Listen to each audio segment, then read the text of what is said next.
नमस्कार दोस्तों, मैं Sonu Gupta, motivational speaker, mentor और ज्ञानी बाबा।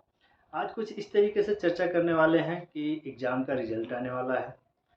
बच्चे, अभिभावक, पड़ोसी और टीचर सारे लोग परेशान हैं, खासकर पड़ोसी। तो हम बात करेंगे एग्ज़ाम के रिजल्ट पे और क्या करना चाहिए, क्या नहीं करना चाहिए, पेरेंट्स को क्या करना चाहिए और बच्चे को क्या करना चाहिए। तो शुरुआत करते हैं। एग्ज़ाम का रिज़ल्ट ख़ासकर जब बोर्ड का रिज़ल्ट आता है, तो हर कोई ये सोचता है कि मेरे अच्छे मार्क्स आएँ, अच्छे नंबर आएँ या अच्छे ग्रेड आएँ। लेकिन ये ग्रेडिंग सिस्टम, मार्क्स, परसेंटेज, इसकी शुरुआत कब हुई, कैसे हुई, इसको थोड़ा-सा इतिहास में जाके जानते हैं। तो अगर हम इतिहास खंगालना शुरू करते हैं तो कहीं भी लिखित प्रमाण नहीं है कि परीक्षा या एग्जामिनेशन कब से शुरुआत हुआ पूरे विश्व में या भारत में। तो जो लिखित प्रमाण है उसके अनुसार सबसे पहले शुरुआत हेनरी फिशर नाम के व्यक्ति ने की थी 19वीं सेंचुरी में। ये जो लिखित प्रमाण है उसके हिसाब से है। और ये अपने जो भी लोग थे उनकी जो पूर्ण रूप से उनकी कौशलता थी या कह सकते हैं कि पूर्ण रूप से उनका इम्प्रूवमेंट था, जो पढ़ाया जाता था या जो काम सिखाया जाता था उसके लिए किया था। ये एक बिजनेसमैन थे और चाइना में ये 650 ईस्वी के आसपास से चलता आ रहा है। वहाँ के भी एग्ज़ाम शुरू हुए थे। और अगर हम बात करें भारत की, तो भारत में यह वैदिक काल से, मतलब हमें ज्ञात नहीं है, हमारा वैदिक काल बहुत पुरातन है और गुरुकुल चला करते थे। तो वैदिक काल से परीक्षा का प्रारंभ हुआ था और इसके प्रारंभ से ही परीक्षाएं लेने का था। लेकिन अगर हम देखें भारत में तो मॉडर्न जो परीक्षा है, जो मॉडर्न एग्जामिनेशन है, जो मॉडर्न पैटर्न है, इसकी शुरुआत लगभग 1823 ईस्वी में जब भारत में ब्रिटिश ने पहली बार यूनिवर्सिटी की स्थापना की, तब से की गई थी। और तब से लेके आज तक भारत और पूरे विश्व में ये हमारा एक अभिन्न अंग बना हुआ है। और वहाँ से शुरू होती है हमारे पेरेंट्स की, पड़ोसियों की, टीचर्स की और जो साथ में रहते हैं लोग उनकी परेशानी, उत्सुकता और कह सकते हैं कि जो भी परीक्षा के लिए क्यूरियोसिटी होती है उसकी। तो हम बात करेंगे उसी की कि परीक्षा लेना और परीक्षा देना दोनों ही एक अलग-अलग कलाएँ हैं। लेकिन जो परीक्षा देता है उसमें बहुत ज़्यादा दबाव होता है, जो परीक्षा लेता है उस पे तो कोई दबाव नहीं होता।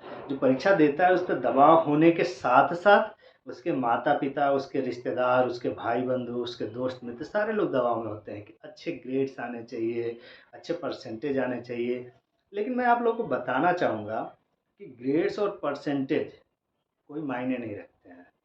मायने क्यों नहीं रखते हैं, ये मैं आपको समझाना चाहूँगा। क्योंकि देखिए, जो अगर आप इतिहास में देखेंगे तो बहुत सारे ऐसे व्यक्तित्व या महान लोग पैदा हुए हैं और दुनिया से चले भी गए हैं, जिनके पास कोई भी प्रारंभिक शिक्षा नहीं थी, शिक्षा का कोई सर्टिफ़िकेट नहीं था, लेकिन उन्होंने ऐसा किया अपने अपने क्षेत्र में, चाहे वो किसी भी क्षेत्र के हों, जो कि दुनिया में अभी तक किसी ने नहीं कर पाया है।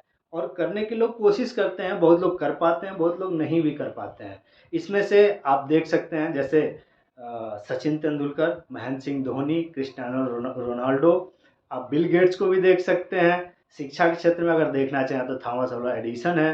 तो इस तरीके से लोग पैदा हुए हैं और उन्होंने बिना शिक्षा हासिल किए, बिना प्रारंभिक शिक्षा के, बिना किसी अच्छे ग्रेड के इतने बड़े-बड़े काम किए कि आज भी लोग उनके लिए उनकी बातें याद रखते हैं और उनके जैसा बनना चाहते हैं।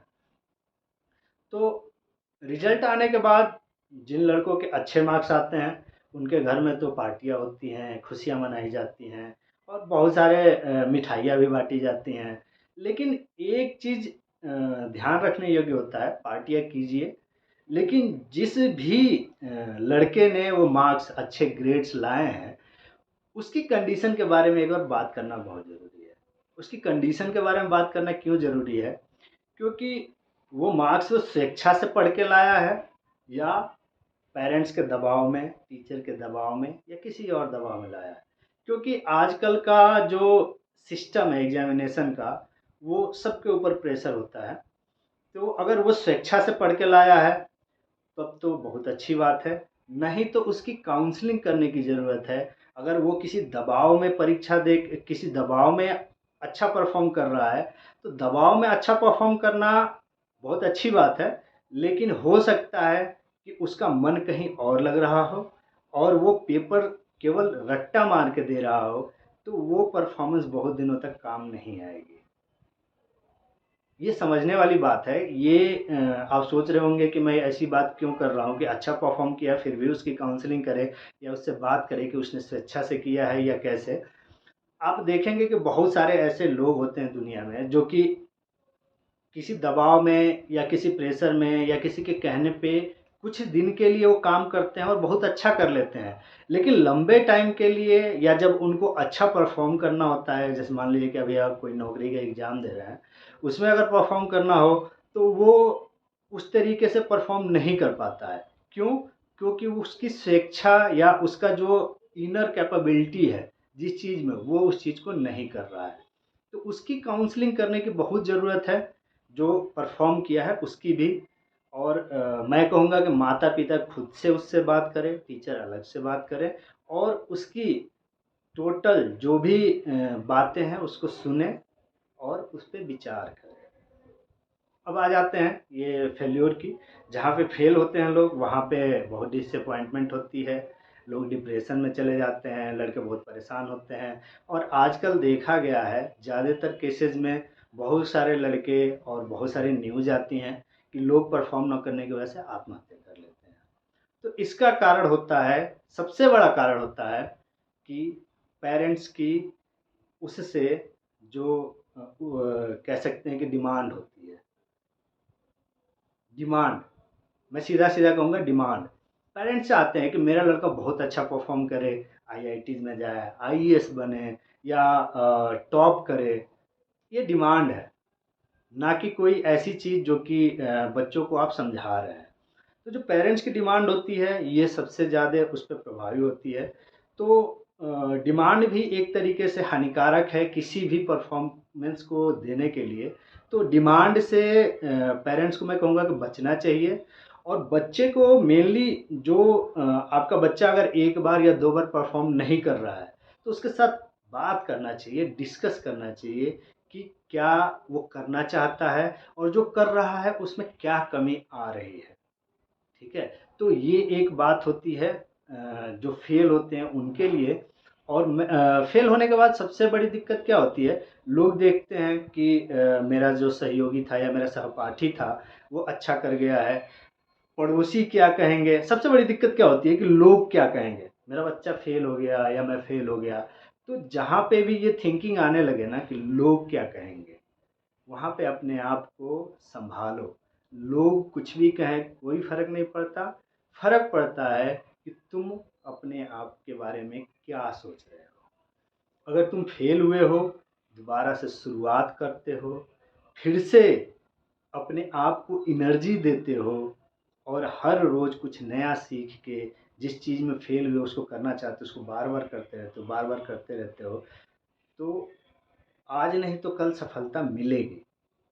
एकेडमिक लाइफ कोई ज़रूरी नहीं है कि एकेडमिक लाइफ में आप अच्छे मार्क्स लाएँ तभी सफल हो सकते हैं।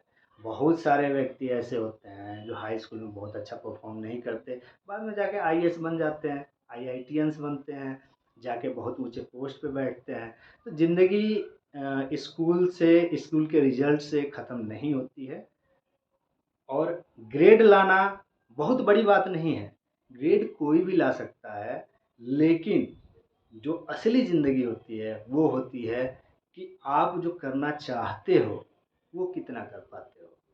और माँ-बाप से कहना चाहूँगा कि आप अपने बच्चों की लाइफ़ में क्या सहयोग दे रहे हो? उससे पूछिए वो करना क्या चाहता है। परीक्षा के रिज़ल्ट खराब आ गए, कोई बात नहीं है, अगली बार रिज़ल्ट अच्छे हो जाएँगे। हो सकता है कि वो परीक्षा भी देने की ज़रूरत ना पड़े। आपने देखा होगा जब सचिन तेंदुलकर क्रिकेट खेलते थे, तो उनकी हाई स्कूल की परीक्षा थी, उन्होंने क्रिकेट खेलने के लिए परीक्षा छोड़ दी।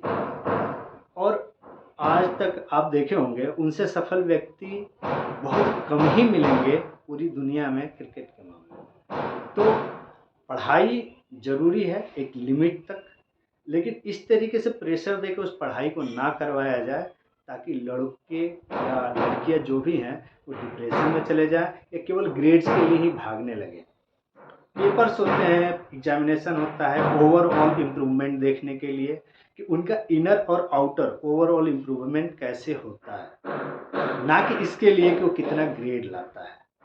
तो मैं तो यही कहूँगा, ये एक जर्नी है। तो आपने सुना होगा, ज़िंदगी में जर्नी का मज़ा लीजिए, मंजिल अपने आप मिल जाएगी। जय हिंद, जय भारत।